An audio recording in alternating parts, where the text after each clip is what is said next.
So I cover the MLB Draft here at SNY, and one thing I always love to do when we get prospects like you on is to go back to when you're drafted by the Mets. So go back to last July when the Mets drafted you in the second round and tell us about the day. Where were you? Who were you with? And just your whole draft story when it comes to the Mets. I was at home during the draft. I was in my backyard with my family.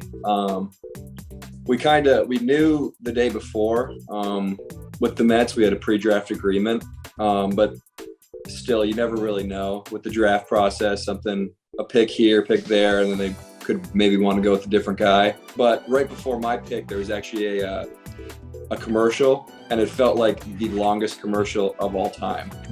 I remember just sitting there, and it was probably about a minute, but it felt like it lasted a day, just because we had that great idea that the Mets were getting me that next pick.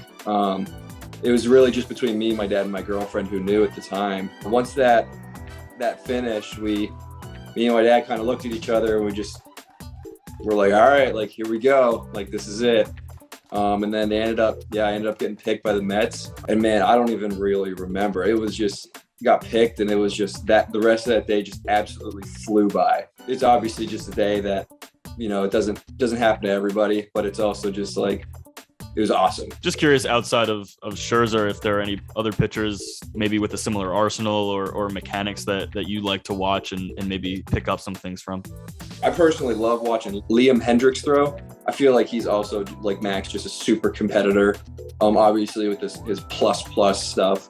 But I do feel like if I ever hit my peak of what I'm capable of, I feel like his repertoire and mine could kind of be hand in hand, with that vertical fastball and that his curveball obviously just being an absolute banger. I feel like kind of somewhat projectable, obviously different ways of throwing and whatnot. Like, he's just an absolute unit of a man.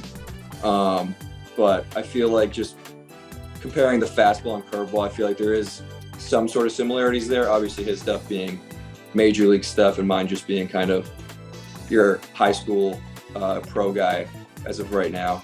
Kyle, one of our pitching coaches, noticed, like, just kind of, he was looking at my changeup data and whatnot. He's like, yeah, it's like, it works, but like, once I surpass kind of low A, that's not going to work anymore, because it was a very average changeup at most. Like, that was on the good ones. And the bad ones were just 85 to 88 mile an hour fastballs. So it was just like, they're going to get rocked at whatever level. But then he kind of just brought up the idea of a splitter, kind of noticed like I had slightly bigger hands, whatnot, and then just had me kind of grip the ball and whatnot.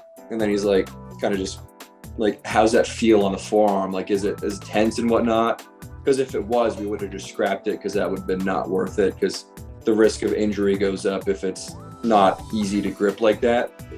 And so once we found that out, we just kind of tried to throw it in one catch session. Is there any horizontal aspect to it, or are you just trying to get it to dive down?